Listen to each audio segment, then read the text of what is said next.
Welcome to the Gnostic Rebellion. Today we're speaking with Dr. Joshua Pritikin, author of a wonderfully interesting book that deals with a core theme here at the Gnostic Rebellion and the Gnostic book that deals with I'm sorry, and the Gnostic Church of Light. Religion Unburdened by Belief is the name of the book.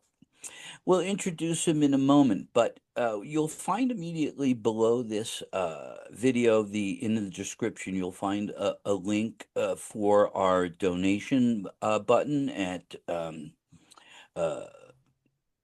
PayPal, and this program supports the Gnostic Church of Light. It's an historic building, and we invite you to become part of our historic congregation. We're the first fully owned and operating Gnostic church on the continents of the Americas, and your donations are tax deductible.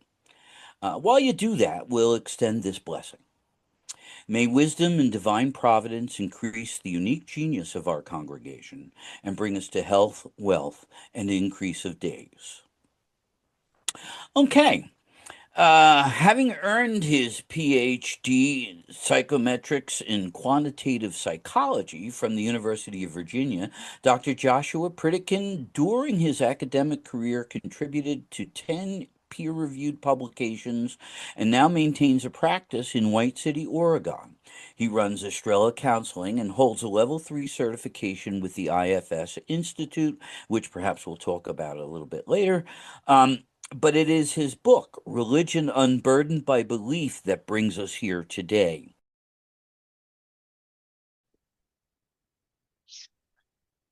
Hi, Joshua. We're back for part whatever that might be.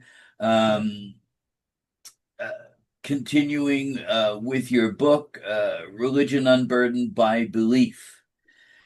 I think after reading the second half, and even with our discussions on the first half, but reading the first half, very readable. You didn't, I mean, there are some references in there that I think will reach above some people that, uh, just because of your knowledge in psychology. But for the most part, you've made this an approachable book. And as I was dwelling on that, I was like, well, here's a difference between magic and what you're proposing, religion unburdened by belief. In that magic, when we go to what you call the overlapping, as we begin to disentangle the various psychic structures, um, the in magic we're doing the same thing. We're isolating very specific psychic structures. It's called evocation, and you project that into a mirror and you deal with that. Okay. um it's considered a very advanced magic, so I wouldn't introduce that to a church member per se who isn't looking to do something that advanced, because it would take years to get there. Whereas I think what you have is something readily approachable and that offers something. I'm sitting there going, I'd love to design a course off of this book. And then I thought, even better, you should do the course online. But I think you have something on your website where you do therapy online. But um, have you thought about doing a course on this just for the general lay practitioner? Um, I mean, I'm open to the idea. I'm like, what would the course add beyond what's already offered by the book? Like, are you saying Well, the book is a self-help. Um, if you went on our link like tree, there you would find our course Preparing for Gnosis, and like there could be I more think that assessments or um well, your book is designed totally on self-assessment, totally on a self-approach, right? yeah, yeah. Um, and I do find that people like courses, and they like the idea of having what I would selfishly envision as a totally Gnostic course. Here is a Gnostic way for self rumination, self examination, And step one, like I have them in our course, they start learning to write a diary. They do take certain notes. I offer them some videos, some reading, even a book or an article or a link. Yeah, I'll offer maybe several links, and each week they get something like this, and we send it out automatically. Um, I can help you set that up. It's a stupid easy thing to do, and it's don't cost much, like $10 a month. Um, uh, but something to talk about, and I guess just because it's been what 2 weeks since we recorded the first parts, something like that, just to kind of get the brain going. Okay. Uh, Yeah. Opening with chapter 5. I quote you right away. How different must an experience be to count as a different state? And I ask, and what of duration regarding short states such as being startled, which you mentioned something like that in the chapter. So what of duration? And in terms of achieving a different state. So is that a question? Like, I'm not sure what you're getting at. Yeah, Okay. I'd like you to Do you have an explain. opinion, like how much duration is? Oh, well, okay, just to refresh everyone's memory. So the idea is that we're we're looking at a way of organizing conscious experience.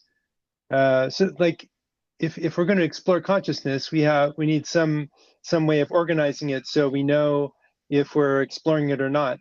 Like, we like if you have a map, then you can check off, okay, I've been to that place, I've been to that place, so forth. But you need a map to be able to do that. And so the idea is that we need some way to organize consciousness, and altered states are kind of a way of doing that, that we can, um, like the Well, back up a really, little bit. What are different states? right, Give right. give us So some examples of different states. the clear examples are like sleeping versus being awake, or Most obvious, yeah, or awake and maybe under the influence of alcohol. Those are pretty clear different states. right? Um, and so I guess what I propose in chapter 5 is that a way of distinguishing different states is by asking the person, what do you notice inside? Like how do you like it, uh, putting it in IFS terms? Um, what what parts are active for you in this moment? And that's a way of um, defining altered states. Like if you have a particular constellation of parts active, then that could constitute a discrete state that's different from your ordinary state. So we could have different parts of our psyche activated simultaneously. Sure, I mean that results in mixed feelings. Like if like when I first introduced IFS, that's where I started. As suppose um, you're late to work and you're driving to work, you're in a hurry. A part of you wants to get there as soon as possible. Another part might be afraid about being pulled over by law enforcement. Another part might be frustrated that you didn't leave enough time to get there. So this like constellation of parts, um, Well, they it, may all be going, but I think they're competing for primacy. So that which part wins? Do I speed? Do I acquiesce to my fear of the law? Because one of them's going to win. This is what Nietzsche calls the will to power, right? well, okay, but now you're slipping into content. So you're talking about which part is going to win. What's the outcome of having these mixed feelings? Whereas I'm trying to stay in structure. Like how do we understand our conscious experience, and can we organize it into categories, discrete categories, so we have some idea of what it means to explore consciousness? Like if we can divide up consciousness Well, into but categories and just then staying on your example, I'm starting my car.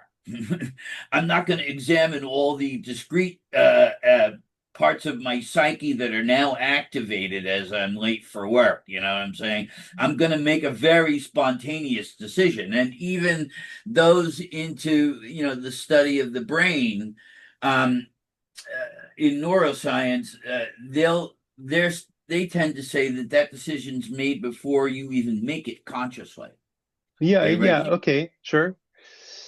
So, I'm uh, with you. Like there's now yeah, in rumination afterwards, like I might sit down with my diary and write out, okay, this morning I had this conundrum, and these were the parts of me that were at work, and this is the part of me that won.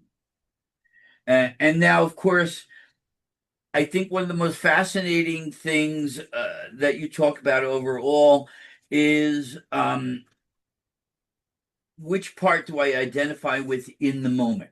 This is part of the IFS idea, right? sure. Um, uh, so, if I'm identifying with, fuck the law,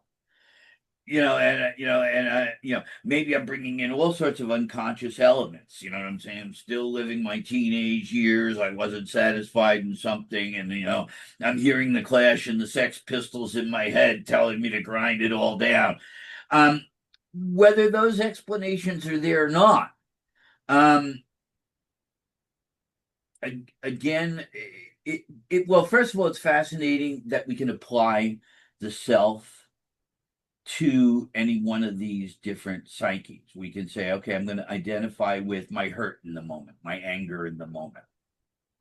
So you're saying that just the fact that we can blend with our parts is, pretty amazing. Is that what you're Well, remarking, I or think that's the natural part. I think what is significant in what you're saying, at least it's new to my virgin ears, is the unblend, right? yeah, The fact that I can be identifying with, I'm mad at my wife, and so in that anger, I brought I'm me to the anger that I've directed at my wife, yep, and if I'm identifying with that, well, it'll only take about 10 minutes to divorce, right?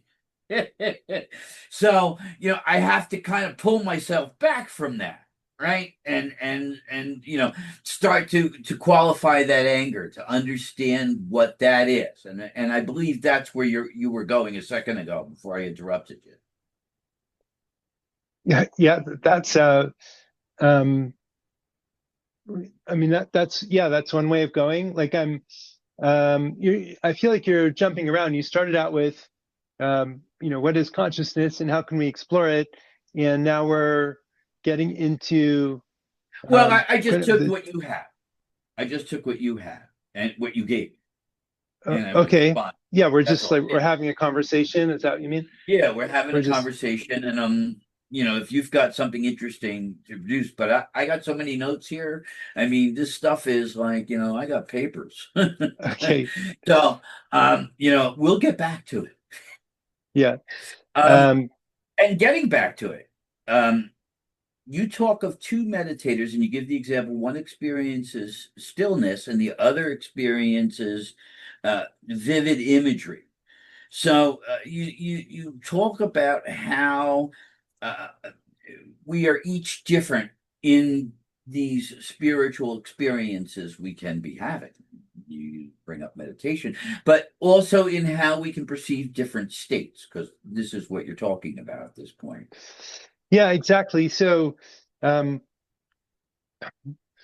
so I'm talking about how to define altered states and which states are the same as other states. Uh, and that's the example of two people doing meditation, and one is experiencing mental silence, and another is has vivid mental imagery. And then, so my position is that instead of looking at uh, kind of the task that each person has assigned themselves to meditate, like that's a task that they're both trying to perform. They're both set aside time for meditation. So instead of looking at that commonality, what you can do is ask them, what parts are showing up for you, and um, and then from listening to that answer, how they answer, which constellation of parts are showing up for me. That's the information you should use to distinguish whether you're in the same altered state or not. Is that is that So two people have one with each of these experiences, the one with the stillness, the one with the vivid imagery. okay? What are you determining from that for each of them? Well, right. So they're both presume like they're engaged in the same activity. They've set aside time to meditate, but um, I feel like that's not the like information we should focus on. That they're both involved in the same activity. So just by virtue of being involved in the same, having both have the intention to meditate, like that's not sufficient justification to say that it's the same altered state, because you have to ask about their internal experience. In my mind, that's the internal experience is what's important for defining an altered state. So And now they so, had a different internal experience. right. So, Was one meditating and the other not? well, you could, you don't need to say that. You can just say that they were having a different internal experience in, both trying to meditate. So that they're both, But the um, meditation is not the qualifier. It doesn't matter that they both sat to meditation. It matters the altered state they got into. yeah, you have to ask about their internal experience. If you ignore their internal experience and just focus on their aspiration to meditate, I don't think that's like that's not um, like a coherent way of thinking about altered states. Like you have to ask about internal experience. Okay, so it doesn't matter what they sat down to do. One could have been sitting down to meditate, and the other one could have been deciding to, juggle tangerines. As long as they Yeah, I a guess. little hyperbolic, but um, nevertheless, each of them is having an internal state, and you're going at that internal state. Right. So what I'm saying is the someone's internal state is the information you need to determine whether they're in the same state of consciousness or not. So if someone reports whatever they're doing, if someone reports, I feel, um, I feel calm, I feel peaceful, I'm content. If they have that self-report, then it doesn't matter whether they were aspiring to meditate or watch Minecraft or whatever it was, whatever gave them that Well, internal any experience. state of concentration, and concentration is certainly at least an introductory state to the meditative state. And I know you're using these examples not to be too technically precise because you know meditation is a science in and of itself, and we could start shooting your idea apart in certain ways that you don't even intend. So we'd be red herrings there. Um, but in exploring consciousness, you talk about two attributes of consciousness. So, would you introduce them to our audience and discuss them a little bit? Okay, can you give me a hint? What are the two attributes? Exploring consciousness, what are the two attributes of Oh, conscious? oh, like the two criteria that we should hope to have in a theory that aspires to map consciousness or like break consciousness into categories. Take that any way you want to go at it because we get to the meat of the Gnostic idea here. You know what I'm saying? It's all about consciousness. Mm. So what you have to say about consciousness here, really affects, how we interpret your understanding of what you're doing. Okay, so the criteria that I propose for evaluating the adequacy of a map of consciousness is that it should have be like psychologically meaningful, like um, how do I exactly put it? There's like a, I'm sorry, I feel like I want to open the book and read Getting a read what I chapter wrote live. because Um, yeah, yeah, I'd have to open up a document, so I couldn't do that. But hold on. So speculating on what you might have meant while you look it up, no, I unless you got it. got I got the it. page. Okay, I got the okay, yeah. page. Okay, so what did I mention? Psychological relevance and experiential clarity. So let's start with experiential clarity. Any given experience should classify into one category without ambiguity. Like that's the ideal. So um, like two people looking at the same experience should be likely to agree about how to categorize it. Like that's an important thing that we want in a map of consciousness. Okay. Does that track? Well, yes. Uh, these have to be clearly perceivable experiences that we have. And if I was going to critique that just a little bit, I'd say, but we also meet them only with the experience in recall, in memory. Yeah, for sure. But like if you're sleeping, then and then you wake up, like you can remember that you were sleeping and you weren't awake. Yeah, I might So, remember a dream even. I can remember that I was sleeping. I wasn't conscious when I was sleeping. So I have no memory of anything but possibly a dream or okay. any semi-waking state I reached, looking over at the clock, maybe one of the sheep fell off the bed, that kind of thing. She fell. Okay, so Took right, yeah. a second to Um, get there, didn't it? So the right, so you could be in deep sleep where you don't notice that you're conscious, or you could be dreaming where you have a some conscious awareness, but it's altered and it's not like a waking consciousness. It's a bit different. Well, yeah, and I can only get at the dream really in memory. When I was Y- in the dream, I think even for lucid dreamers, they're still getting something later on.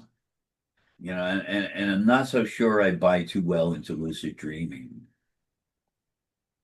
I Okay. think, So right, so there's some ambiguity there, but we can agree on the broad strokes that if you were asleep and you wake up, you recognize, yeah, I was sleeping. So that's like a an altered state that is easy to recognize. Like there's clarity about classifying it as different from your ordinary experience. well, yeah, and that we go back to the first idea that we could put this into our map of states. Um, and we can clearly define any states, but some states we can clarify while we're in that state. Like we're both in an intellectual conversant state right now, and we're clearly conscious of what we're doing and maybe even more things that are going on around us. Whereas, if I had a dream last night, it was in that dream that I knew of it because I don't even remember. I said if I had a dream, right? So Yeah. I So smoke a lot you're of weed, so I don't dream much. okay. So you're pointing out that sometimes we need to rely on recall, and sometimes we know during this state that it's an that it's a altered state, and we can uh, kind of assess the contours of that state in real time. Yeah, and we're bifurcating, the whole idea of a state being something that we're cognizant of, right? Which is how you open this discussion, Okay, right? yeah. So you could either recognize that state in real time or in recall, retrospectively. Okay. So now, considering the idea of recall, um, you say in your book, a view from nowhere is an impossible fantasy. What do you mean by that? Um, well, just that you like for theories of conscious, like if you're gonna organize conscious experience, like it's important to include the self-report aspect of it, because the self like your experience of being in that state is an important component of like important information that we need to map consciousness.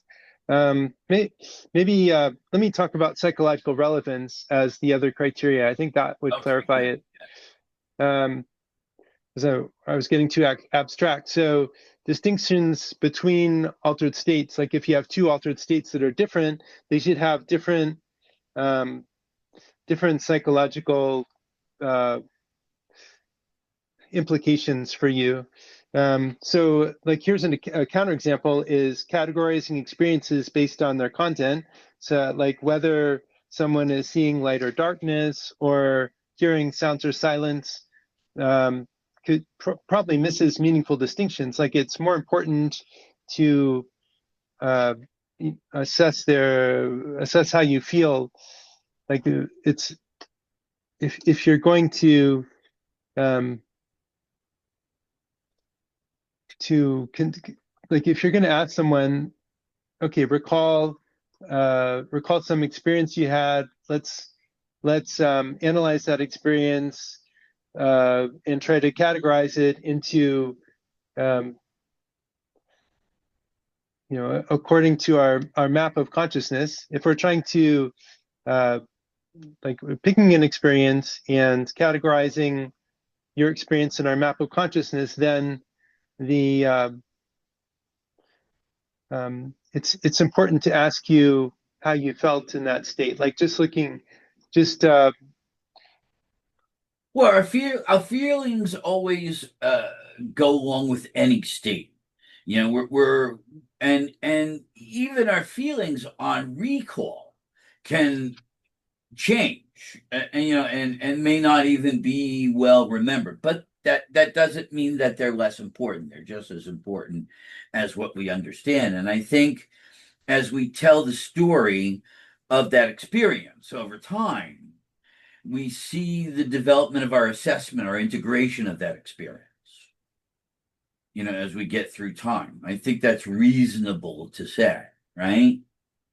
Um, well, hold so, on, hold on. I think you're moving too fast. Like say that again. Like I'm not sure I was following you. um, so we have an emotional connection with an experience, you know, and you know, I have this dream, and this dream, I can talk to you about all the specific elements. I can even Like they detail assessments of those elements, either being exciting, boring, scary, you know, right. loving, right? I can So assess like them in the that way, but then I can have this overall memory of it. But overall, I was shaking in my boots. mhm. You know what I'm saying? So So, the like what you were experiencing, the visions you were seeing outwardly, they provoked certain like internal reactions to it. Like you had appraisals of what's going well, on and how I'm that just affects you. describing And a pseudo dream, right? So, in the dream, I had these experiences, right? These images flash by, what have you, and each image may have affected me differently. But yep, overall, I'll have this emotional connection with the dream. Either I woke up and it's the most profound thing, and I'm getting the secrets of the universe, and I can see now that I'm one of the immortals in the elect, you know, or you know, we could get more to basic psychology. I'm still dealing with penal issues and blah blah blah blah blah, right? And we can begin to examine it. You know, Jung could stand there and you know, you tell him your dream last night, and he'll tell you to get a blood test, have your liver checked out. You know, he was pretty good at diagnosing medical off of that. Mhm. Um, Okay, so so the point I'm trying to make may be like too obvious, too simple, like that um we're uh we're missing it. So the I'm saying that an adequate way of organizing consciousness should not just be about your kind of like the sensory input that you had during the dream and ignore your reactions to it. That's oh, kind I of the agree with you. counter. That's kind of the You can't counterexample. ignore your So it like response. the yeah. So it's kind of like a an obvious point that um, if you're going to organize conscious experience, like that organization needs to reflect like what's psychologically relevant for you. Like it should the organization should bring into relief the psychological relevance for you of that experience that you're going through. If it just ignores the psychological relevance, then it's not a very good map of consciousness. Yeah, and certainly there's other relevance besides psychological relevance. So that this dream could be relevant for solving a problem, right? Einstein dreamed he was straddling a beam of light. He woke up and wrote down E equals mc squared. Um, so that we can see our thoughts can be organized by this. Yeah, there's all sorts that we can develop, but I don't want to get lost in dreams. I mean, dreams reveal elements of the subconscious or unconscious, and that's all charming, but that's not what we're trying to get at here as far as dealing with belief and getting back to belief. um, and the possible Gnostic ways of dealing with it that I think your book, uncodes, deciphers. Um, you continue on. You talk about Cartesian dualism. You say that it exiles the thinking self from the physical world it observes.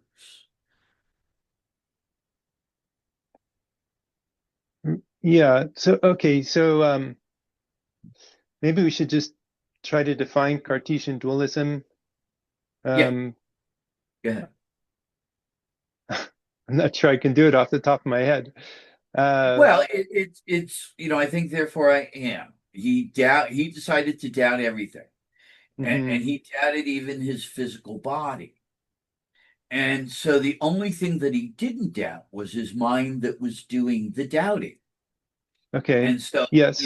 because I think I am, not because I'm thinking in my body. So we have a distinction between the two, which has set up all sorts of philosophical conundrums over the years. And I have my own solution to that. Um, and I agree with certain scientists in that regard. Okay. And so I guess my point is that that Cartesian dualism might make sense.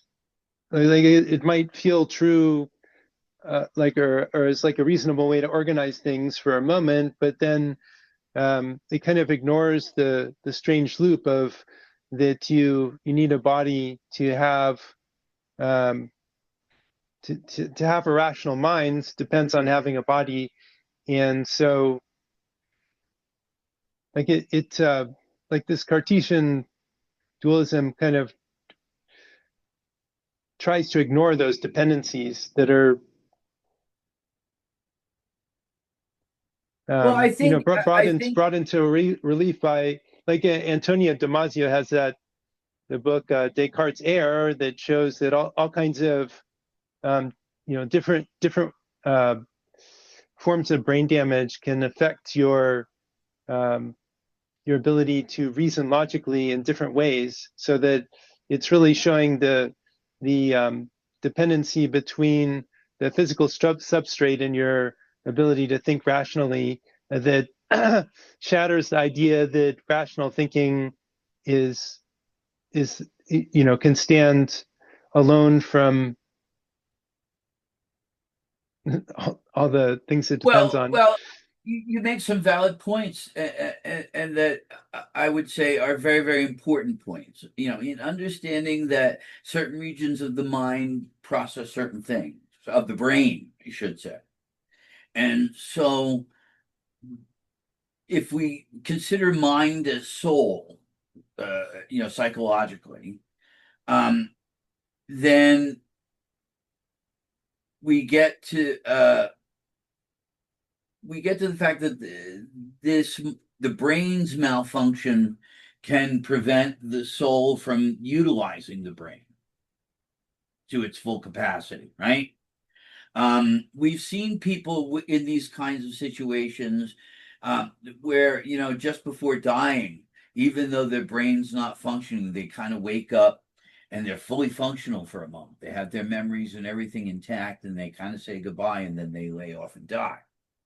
Mhm. So Which, we right, which understand. suggests that maybe the physical structure of the brain is less of a dependency than it would seem in some cases. Like we see that, like Mutually. usually you need a brain to have a mind, but maybe not. Well, I think uh, the identity, and now we'll talk strictly psychologically here. The identity is certainly in part shaped by the body. The world responds to us in that way, right? So, Sure. and if we talk of Jung's synchronicity, then what is of the mind is of reflected in the world around us, and the world around us gets reflected into the mind. There's a mutual interdependency going on. And the soul that emerges as mind from the body, though it may or may not, have some teleological input from spirit, that's metaphysical. We certainly know that the soul arises from the body, and as we feed the mind with knowledge and wisdom and experience, then we come to the fact that the two are working together no matter what. Descartes could never explain how quickly the body, responds to the mind. I can, move my hand very fast and slap somebody with it before I even thought about it. Right? It's a so we have that, but we connect now with the relevance in our understanding still, in that we have this understanding of the body that helps us anthropologically to understand our experience of consciousness, inside our own culture. And that culture is shaped in part by the human body, right?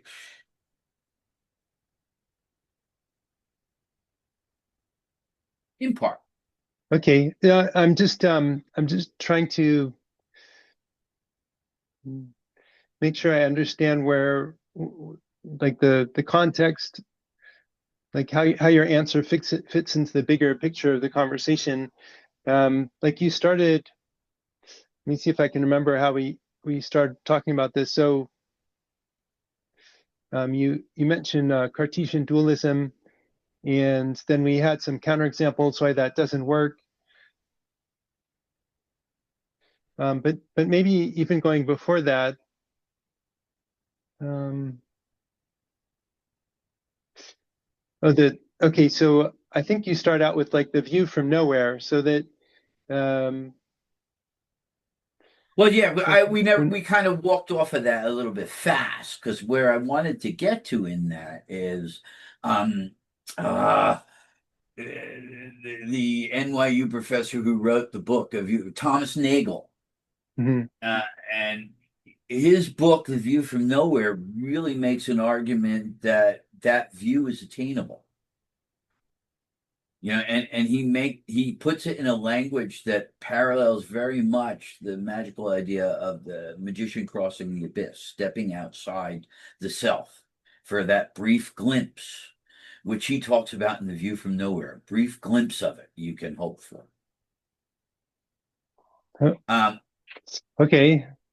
it was Um, sidebar. I didn't want to spend too much time, so I was just as happy you got off it.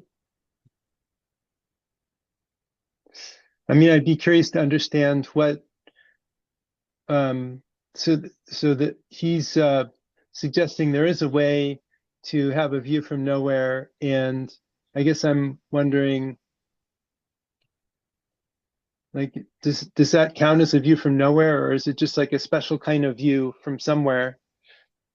Well, certainly, the exiling of the self from the physical world that you accuse Descartes or Cartesian philosophy of doing, I think is not true of Cartesian philosophy in general, uh, but especially in modern writing. When we begin to understand um, how, uh, when we begin to understand the mind on the quantum level, and so we're working within that theory, you can buy or not buy that theory. But within that, the mind is a coagulate of information. Um, and it has a connection to the body. We know that. And uh, scientists have come out with the whole concept of microtubules that I think we talked about last time. Yeah. And that thing, so that we know the mind has a quantum connection through these microtubules, and perhaps even the experience of the lifetime. Even though the identity may dissolve, the experience of the lifetime is like information that gets carried, into the quantum realm. It's not lost. Information is never destroyed or lost. So we can take all that out because, like the substance of any particular motive of the psyche, um, this is the fluff and not the real experiential part of it. And um, with experiential clarity, you maybe jump for joy as you talked about New Age frameworks and the problem of New Age frameworks. Um, can you talk about that? Are you talking about the like using the chakra system as a way of organizing experience? No, New Age frameworks that nullify experiential clarity. You spoke of such thing as raising your vibrations. Oh, Uh, right. Yeah. So, yeah, right. Um, I mean, people use those words, but what does it mean? Uh, like, how do you define that rigorously? So I'm not sure. a problem with the clarity of language, Yeah. right? And something that is not defined within New Age frameworks, and I jump for joy. Anytime somebody can piss on one of these theosophical delusions, I like it. Um, Okay. what of deep and shallow meditation?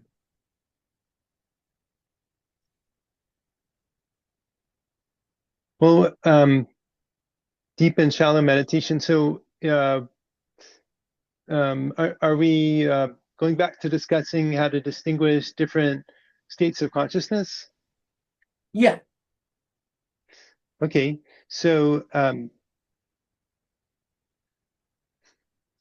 think the example is that you're suggesting is that like two people both set out to practice meditation, so they're doing the same activity, but instead of uh, instead of using that information to decide are they in the same state of consciousness, we need to ask about their internal experience to decide if they're in the same state of consciousness. So, because when you sit for meditation, like lots of things could happen.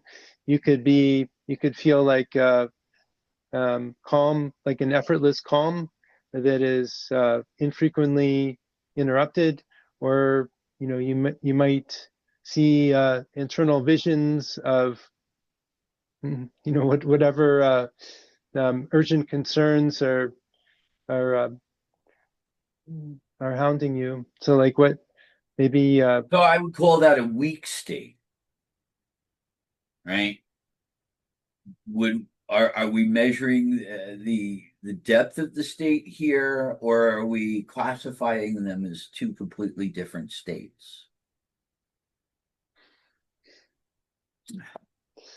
well so if we interview two people and take a description of their inner experience, then we can compare those descriptions to assess the how whether they're in the same, within some tolerance within the same uh, conscious state or different states.